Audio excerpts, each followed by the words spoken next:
Hello there. So today I'm going to try to replace the screen on an Atari Lynx Mark II. Now I bought this as faulty off eBay and they said the screen wasn't working very well. And if I plug it in and switch it on, we can see, yeah, the screen is faulty. And also if we wait for the game to load, we'll start to... we know the game's working. So yeah, I bought a replacement screen, Atari Lynx Cleanscreen for the Lynx 2. I believe it doesn't require any soldering, apart from there's one, I think, driver on the board for the backlight, which is very high voltage, and it's recommended that you remove that. So yeah, Cleanscreen has a few ribbon cables here. Let's get that out of the way a minute. A bracket for the new screen and the screen itself, and then the PCB which sits in between the Lynx and the new screen. Very nice. I do like white boards. So yeah. So first things first, I could probably do with getting into this, and I believe you have to peel back these rubber hand grips to expose the screws. I'll take it's off yet, no batteries in it. Take the game out, which is, I got this with it, Checkered Flag. Is that? Never heard of it, never played it. Played a game called Checkered Flag on the Spectrum many years ago. Great game. So yeah, I think trying to... that's not too onerous actually. So the sticky's kind of stuck there. I might have to put some double-sided tape on this because I think it's just gonna... yeah, I'm gonna have to work on getting that off. Probably be the same on the other side as well. Yeah, there's absolutely no sticky left on that. I'll put that there. And then I guess there's, is that 2 screw holes or is that a 3rd screw hole there? I'm not sure. I can't even tell what kind of screw heads they are. So just break that. Get a better look. Okay, so they look like Phillipsy type things. So, my collection of bits. Where's the Phillipsy ones there? Try this one.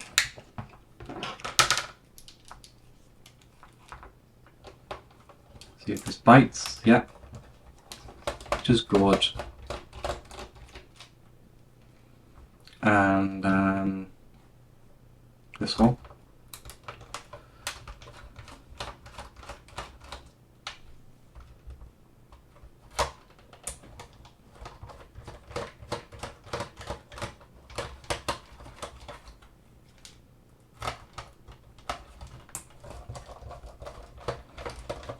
I think there's also a screw in the battery compartment, although I can't remember now because I did a Game Boy Advance last week and that had one. Come on, Mr. Battery Compartment. Yeah, so we've got a little screw in here.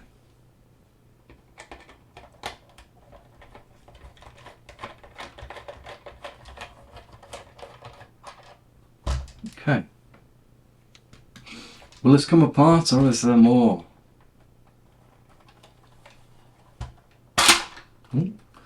Be more gentle next time. Right, okay, so that's... yeah.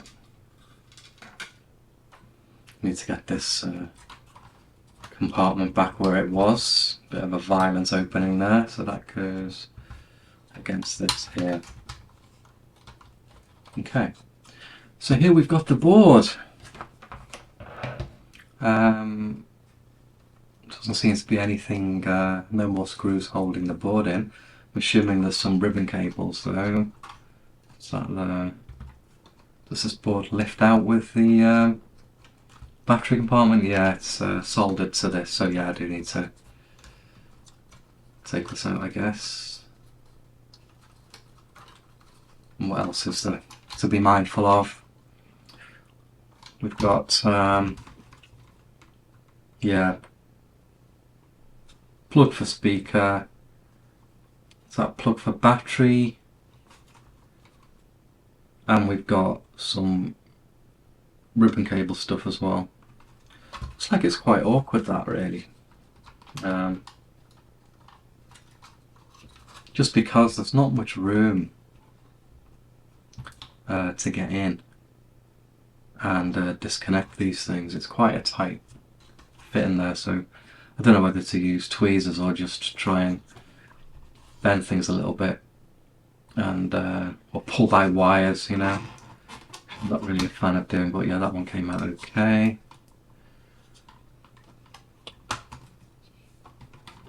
I don't even know if there's an easy way of doing this. I'm not. Okay, so that's both those out.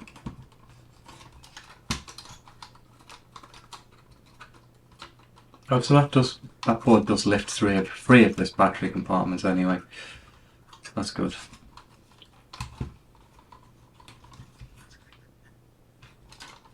So now it's just getting these ribbon cables out of the way. Is there an easier way of doing this? Because, you know, plugging them in's all well and good, but actually, well, unplugging them's fine, but plugging them back in again looks like it could be awkward. Yeah.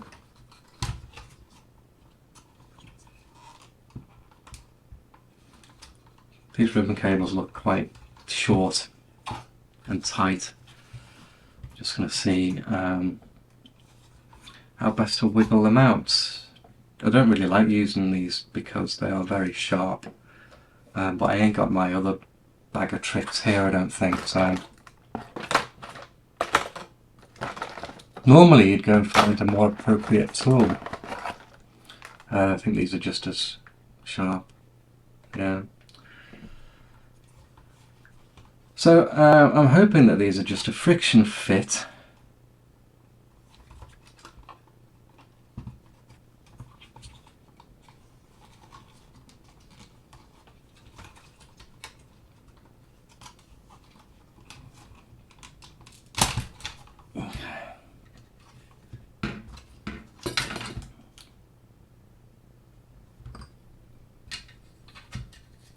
Was a bit more awkward than I hoped it would be.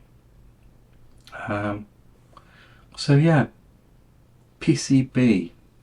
Now, looking at Retro 6's YouTube video on this, he tells me that this component here is the driver for the backlight. Just want to make sure that is right. Yeah, so I have to desolder that, this thing right here. And apparently it puts out quite a bit of voltage and can give you quite a burn.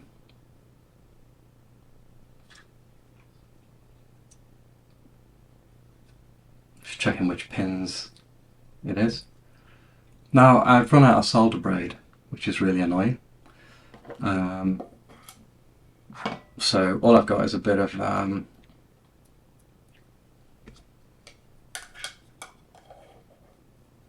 flux, and just going to get some on these contacts here.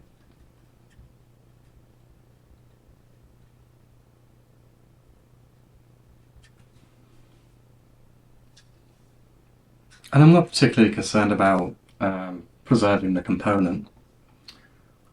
So all I'm probably going to do is heat up and try to just lever it, sorry, butterfingers there, to see if there's anywhere I can get under this, or whether I'm just going to have to grab it like that and pull it. Problem with this kind of thing is that I tend to need two hands on the soldering iron, because my hands can be quite shaky at times. So I'm just going to give this a go and see if I can just apply a little bit of force to try and pull it. It's not sure as well whether my temperature is really high enough on the iron. It's quite stubborn. See if I've managed to get any movements on that.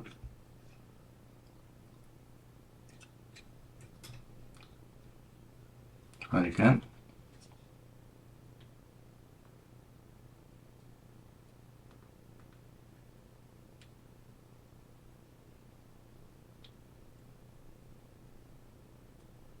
Pretty stubborn. I'm going to up the temperature a bit. Let that warm up.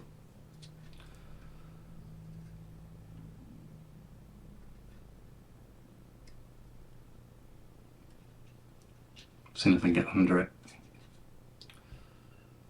without damaging anything else. I think I'm just going to have to grab it a bit like that. You could just rip it off, you know, but I'd rather at least try, you know, to get it to come off nicely. Okay.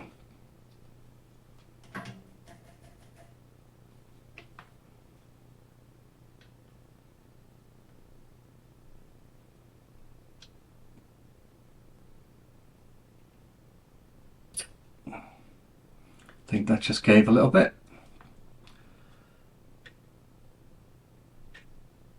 There you go.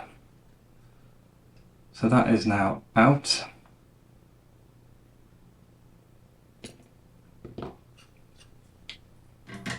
And I shouldn't need the soldering iron anymore. So that looks fine. That component is now out. So now the next thing, I imagine, is to get rid of this screen.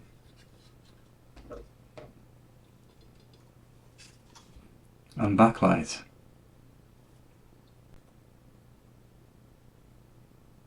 So there's a few screws holding the screen in. Let's get them out.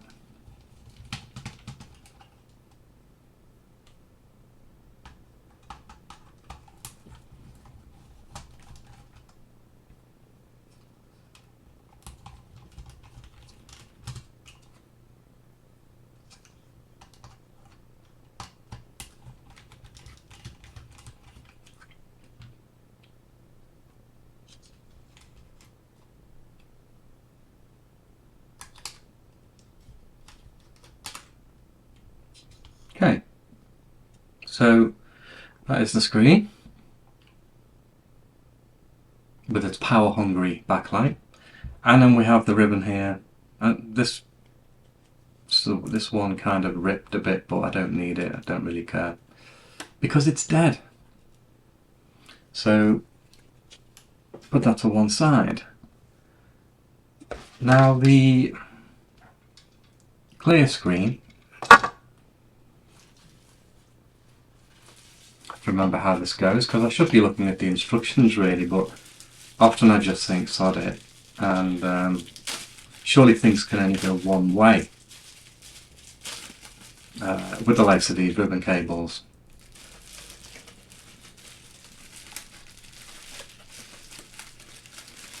And I know the screen slides into this plastic 3D printed bracket. Okay, we've got a bit of a a thingy on the front of the screen protecting it, and yeah, I'm going to have to remove that. So presumably this just slots into here. Not doing it yet. And then this will screw in, although I need to kind of orient myself as to which way is up. So I'm just going to refer to Retro6's video, if I can find the right part of it.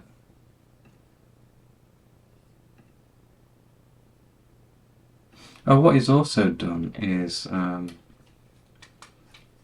removed a bit of the casing for the screen, but I'm not seeing a problem with this one because it's got black borders, and the one he has silver borders, so he removed the shielding so you wouldn't see the silver borders when the display was actually fitted. So I don't think I have to do that. That's good. As far as the fit goes, it does seem slightly proud. And that's not caused by this cover.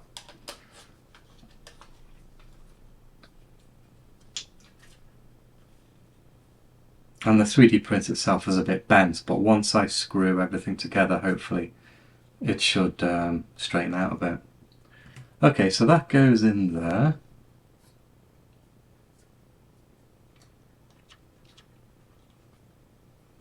And I have to get that into there without the screen dropping out of the bracket,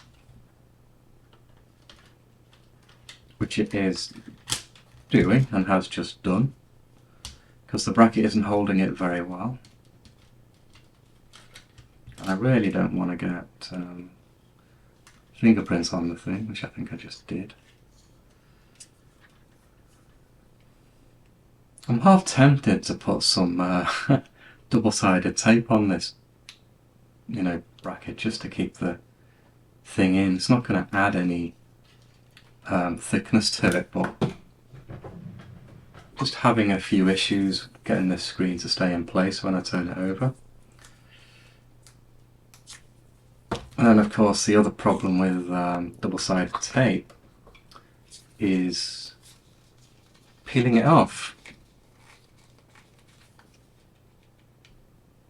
Takes me about 5 minutes usually. There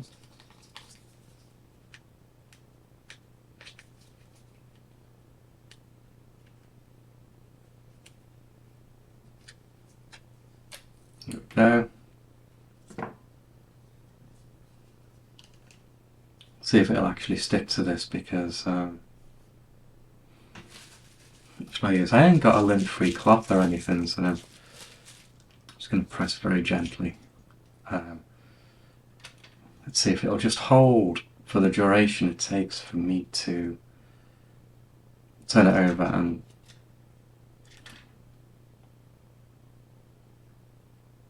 plonk it there. Okay. So then apparently the board, which I've lost under here, has the same cutouts. How did a hair end up on that? Okay, so that kind of goes there.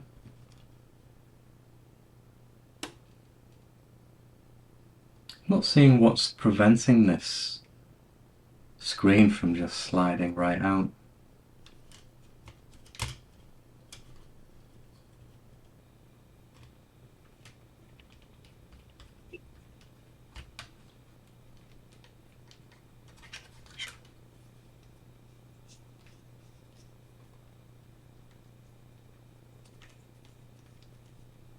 I mean, these tiny screws aren't even going through that. And they're so small I can't see them going through this and into the screen as well. So let me just see, I'm going to need the magnifying glass here, I think. Some bloody hairs are falling out. Yes.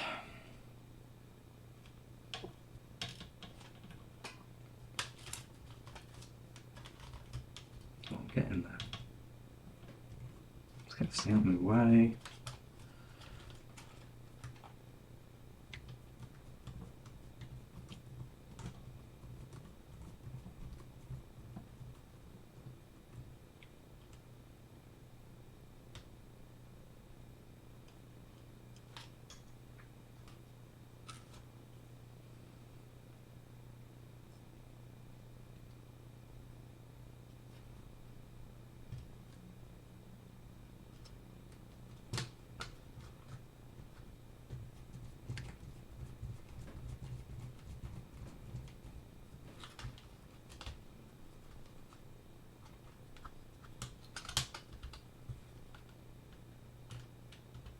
not talking because I am concentrating.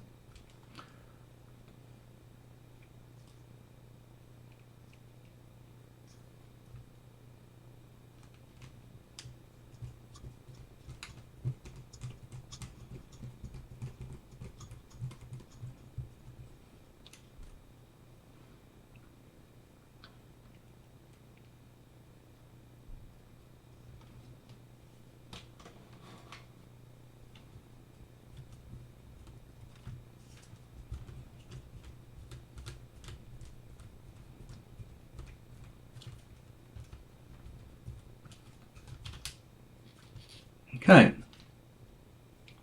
so that's kind of mated the PCB to the bracket.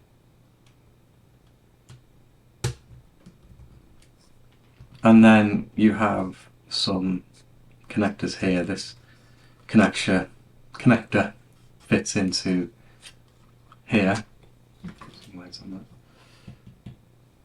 Yeah, so this connector fits into here, this connector fits into here, and then you have some additional connectors that go somewhere.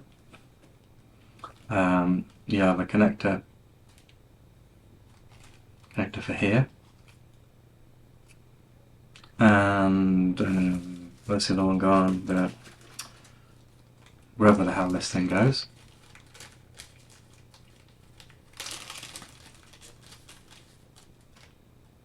Yeah. Okay, yeah, so this just fits into here. Always awkward to get these lined up. Let's just give it a go.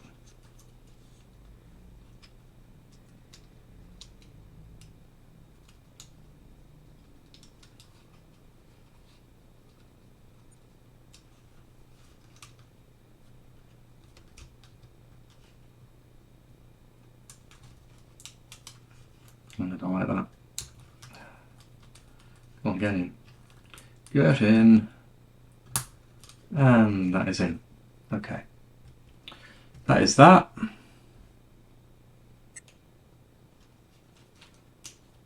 You little... I'm going to start swearing at it soon, I think. Let's try it from this way. Actually, yeah, this is possibly the way I should have done it from the start, because I can apply the right amount of force straight down. And yeah, that is in. I'm going to try and fit this in. I think these are for the controls, the joypad and buttons and such. And piping this through the board is going to allow us, I believe, to control the screen functions via the buttons on the Lynx. There's only a slight bit of wear on the carbon on this connector, only a tiny bit, so hopefully that should work. Obviously when I haven't actually pressed it home. I don't like really old flex connectors because, you know, they tend to go brittle in their old age, don't they? So I'm just going to try and work out just the best angle. I need to get rid of this fold in it a little bit so I can give it some good force in the right direction. Get you in there. I think that's mostly in that. I think it's pretty good. I just need to give it a bit more. One side is slightly proud compared to the other side, so yeah, let's get that in. Yeah, that side's in. It's all good. Yeah, okay. So they're both in. So I need this thing here.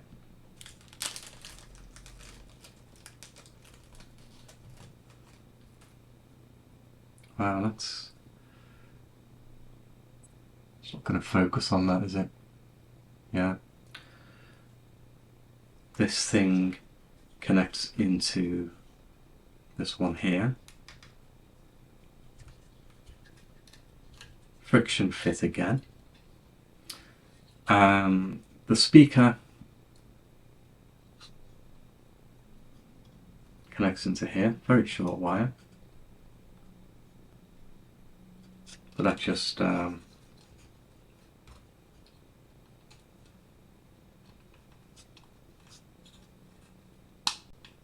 connects into there. Okay, so speaker thingy, which is the buttons, I think. And then we need to connect up this little flimsy piece here. So it goes with the writing facing up. There's this one. And again, it is friction fit. Let's make sure that that goes in.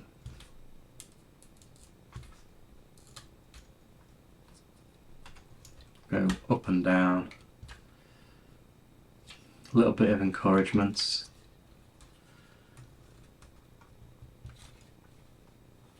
Okay, I think that is in.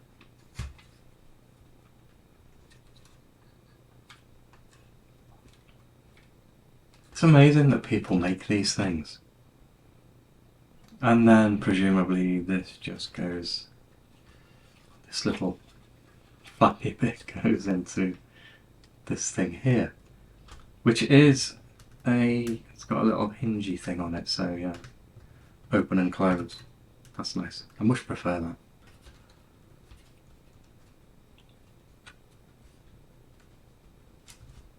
Okay, just push that in. Very good. Bit of friction on the finger, and then once happy, close the thing off. And that is secured. Nice.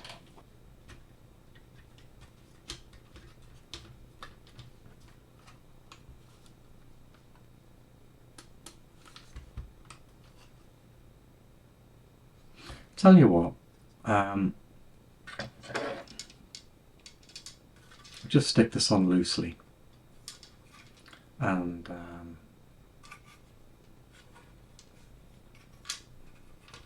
let's make sure the thing does go back together, which it does. And I'm just going to give it some power and see what happens, see if the whole thing explodes or if the thing stops working entirely. So okay, you've got 9 volts. Stand well back.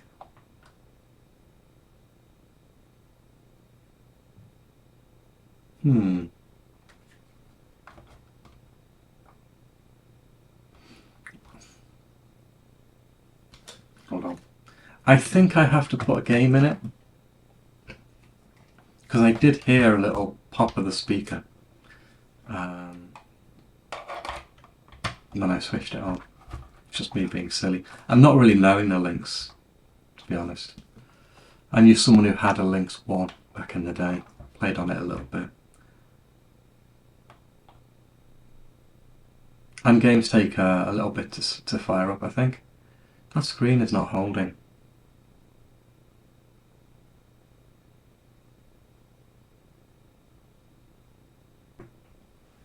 So after much faffing about, I realised that there is a little switch in here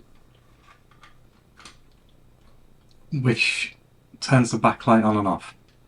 And it was in an off position, and I've switched it on, and it works. The reason for that is because these additional 2 wires are to allow you to change the brightness, and you have to desolder some components and solder these wires in, and I'm not going to do that because I'm kind of happy with a constant brightness. So, and hopefully getting this battery compartment back in should help the screen stay in place better. So I'm just going to see if I can screw the battery compartment back.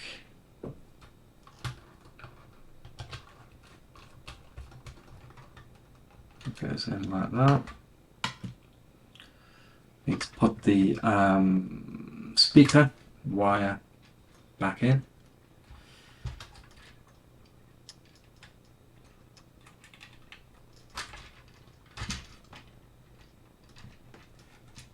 Carefully. Right, so that's on.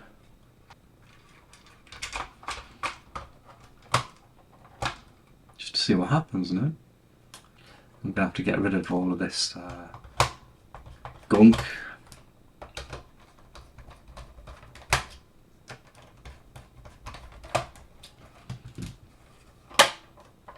Okay.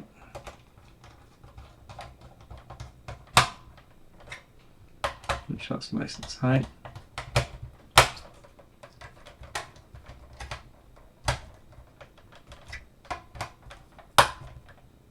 Okay.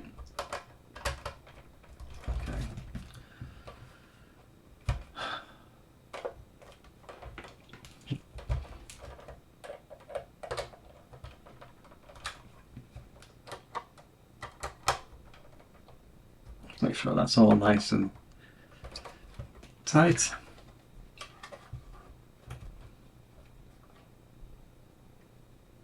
Okay.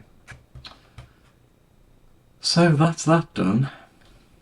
These things here, yeah, I need to get rid of all the sticky off the back. Not sure sticky stuff removal will do the job on these, to be honest.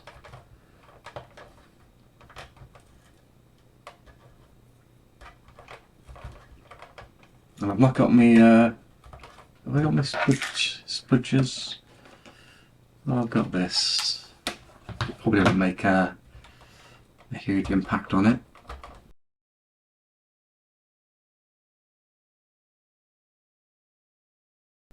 And I'm just going to have to attach some double-sided tape for now. Not sure how effective it's going to be. I'm just going to have to cut a bunch of strips of it.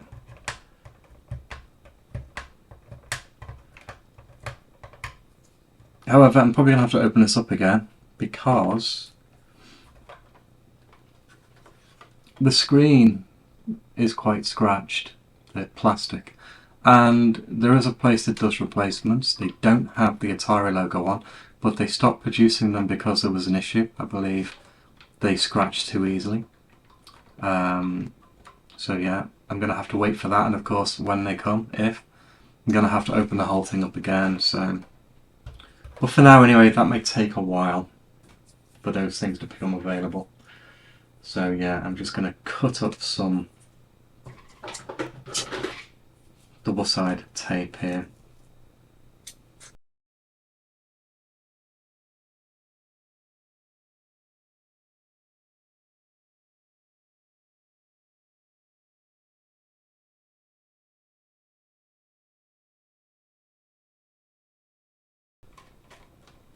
Right, so that is a Lynx with a new screen, and let's put the battery cover back in. Get this hole again, and plug in checkered flag just to prove. I did plug the speaker back in, didn't I? It's the annoying thing with these kinds of computers in that you have to take these off every time. So if you forget to do something or need to do something, it takes a long time. Right, so sticking to everything now. Get off. Let's get this 9 volts. Power on. Power light. Give it a few seconds. There we go.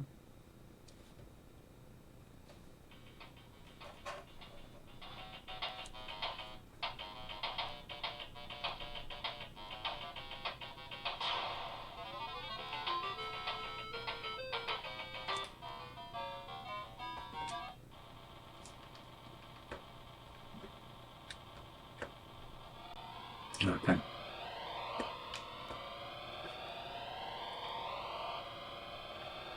Just so you can see it better.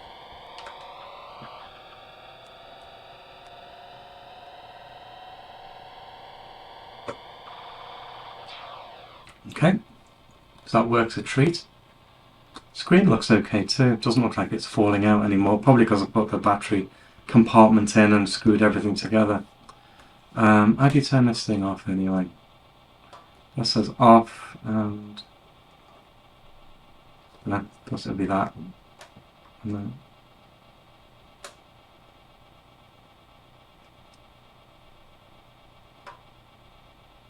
Backlight works. Backlight on and off.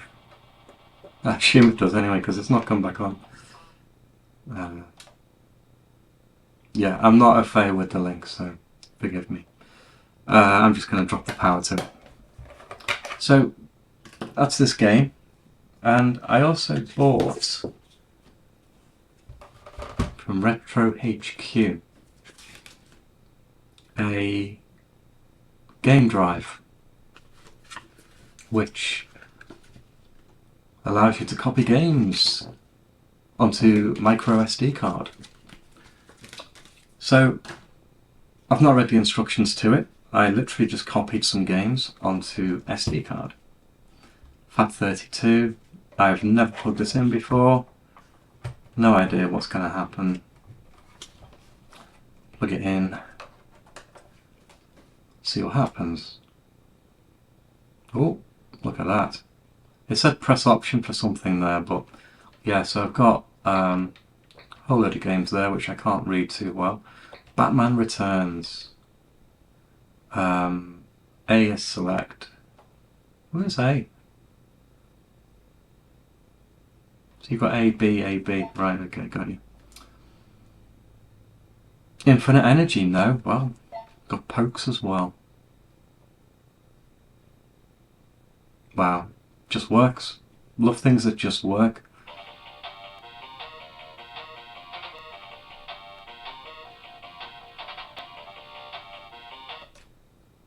Yeah, so the last thing remaining really is to sort out this scratched plastic here.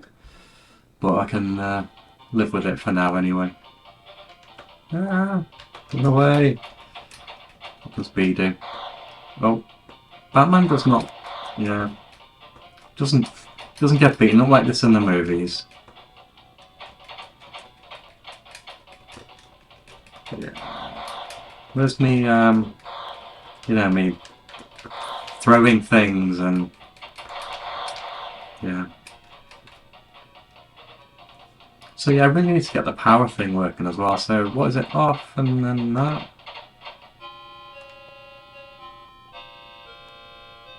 Dunno. I'll work it out anyway. And then you've got like restart here. We'll go and hold that down. It's actually starting the game. And then flip upside down. Yeah, nice.